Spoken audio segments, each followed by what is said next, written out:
All right, hey everybody, welcome back to Hawman Gaming. I am the Hawman, and I watched Cobra Kai season 3 yesterday, and I wanted to give you guys a quick review of my thoughts about season 3. Um, so just to kind of make this clear, I really think that out of all the seasons, season 1 is the best, and I'm gonna explain to you my thoughts between why I think season 1 was so much more powerful than season 3. Although season 3 you should watch, and I do support the creators. I think this season 3 was just okay, but there were some really really good points that I did like, but I felt like, you know, let's say out of the first 6 Star Wars, you have the Empire Strikes Back. That's what Cobra Kai season 1 was, and then maybe season 3 is kind of like the quality of it, maybe like Attack of the Clones. I'll watch it. It's kind of enjoyable. It has its kind of like good moments, but I felt like it could have been done so much better, right? And I think if they did some little things, the quality could have just been good as season 1. So, in my opinion, with season 3, I'd say about like 70% of it felt like filler.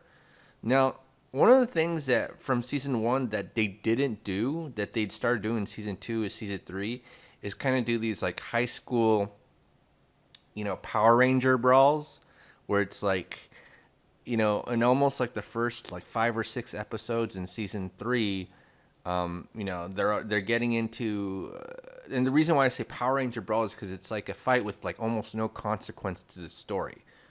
And it's always like a group fight. So, the Cobra Kai kids meet the Miyagi-Do kids, and then they get into a fight, and then it doesn't really move the story. And it's always like a group fight, right? So, but then in season 1, we never really got that. We only had one-on-one fights, and the fights were always about, were from the tournament or for training from the tournament.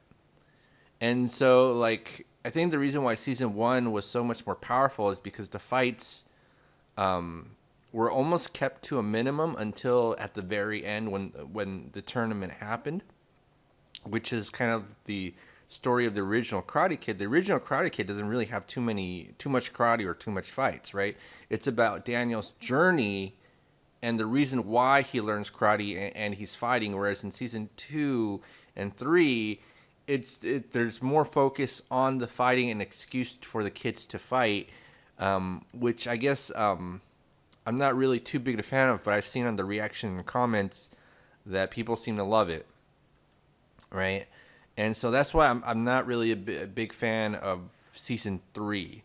But it has its enjoyable moments, and I really feel like one of the most powerful scenes the storytelling seems to amp up, get better, is when Miguel is learning to walk again, and I think that's like 6 or 7 episodes in, and he's yelling at Johnny like he gave up, right? He gave up, and he's telling Johnny the reason why like he's not a good mentor or something like that is because he gave up, and you could see that the student has taken in the teachings of the master and believes in the teachings of the master more than the master himself. And I thought that was a very beautiful moment.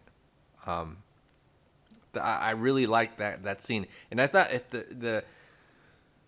I felt like season 1 was so much had a lot of those types of moments, and season 3 is kind of a lot of filler and a lot of kind of like coincidences. Like he goes to Japan, he happens to meet Tomoko, I think that's her name, the girl from Karate Kid 2, and then he meets Chosen from Karate Kid 2, right? And so and then some. There's a lot of, especially in season 2 and 3, there's a lot of like quote 2 groups of people happen to run into each other and then drama ensues types of deals, where I feel like that didn't happen too much in season 1.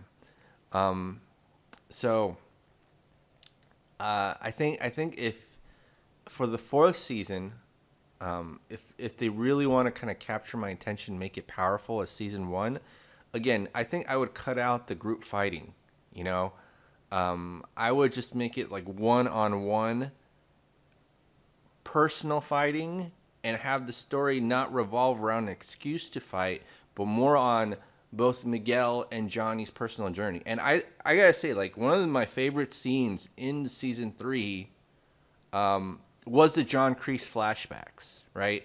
There's sort of a human element to those, and I really like the actor where he just starts off as a guy as a bus in a restaurant, and he sees that he has a girlfriend, but he wants to serve his country, and the part where at the very end, he kind of fights his superior because they got caught by the Viet Congs, and then they get released. And then you see that moment in Terry Silver's face where he's like, thank you, John, for saving all of us, because John stepped in. They were going to do a death battle between Terry Silver and the Superior, but then John stepped in, he volunteered so that Terry wouldn't get hurt. And that gives so much more of a background, much more emotion to what seemed like a throwaway line in Karate Kid 3, where Terry Silver's like, yeah, John, I got your back because of Vietnam, you saved my ass, right? But then in this flashback, when you could see how grateful Terry Silver is to John for saving his ass in the Vietnam War, and so that's something I really liked, and just these little moments in the seasons where that revolves around like the character development between Johnny and Miguel. That's the stuff that I'm really into, and I feel like this season had some of it. It had more in season 2, but season 1 I think is still the best, And but I saw Kyler. I was like, "Where's Kyler?" But then he was missing in season 2, but he's in season 3 again.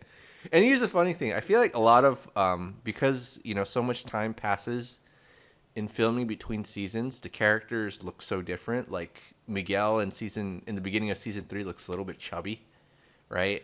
But then as in further episodes, he looks normal again. So it looks like he's been training. Aisha looks a little bit chubby. She looks like she got a little camo toe in her too. And then who else? I think Moon looks different. Like they look like they've grown because so much time passes between filming, so they kind of are looking like they're not supposed to be in high school anymore. So I noticed that. What else? I'm trying to think. But overall, like I think season 1 was so good that I guess maybe it was too much to expect season 2 and season 3 to be good as season 1. I mean, I will watch the entire series, but I have to be honest with you. I think that season 3 was okay. I would just still recommend just watch it. But it's not as good as season 1. It's not as good as season 1. Like I think season 1 was. I think everyone was blown away by season 1, and I think because it hooked us in and drew us into the stories of Johnny and Miguel and Robbie and everybody else. I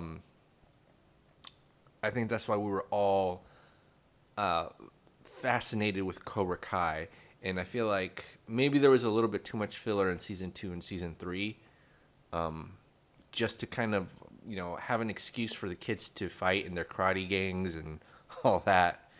And but there were some really good moments. I did love, like I said before, I did love the scenes between Johnny and Miguel, and the flashbacks with John Kreese, and just seeing that scene with Terry Silver thanking John. That makes not Cobra Kai, the Karate Kid 3 seem a lot more legitimate. Like, oh, that's a real story. But, season 4, I'm pretty sure they're going to bring Terry Silver back. And I've only watched Karate Kid 3 once. And I remember it was a ridiculous movie because Ralph Macchio looked like he gained a lot of weight. He's getting like a double chin in that movie. And I just remember it being a ridiculous movie, but if they bring back Mike Barnes and Terry Silver, that'll be great. But still, even though that's like some sort of a novelty, I still want the story to revolve around Johnny and Miguel and the development.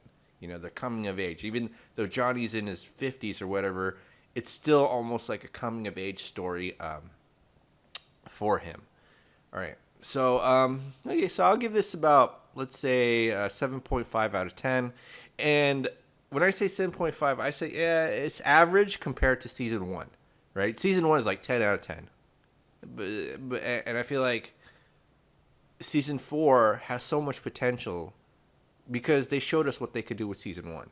And if they can blow my mind away with season 4, that'll be awesome. But, you know, I'm going to expect maybe like the further seasons aren't going to be as good because maybe season 1 was just lightning in a bottle. All right, so if you have any thoughts, comments, leave them below, and I'll see you guys in the next video.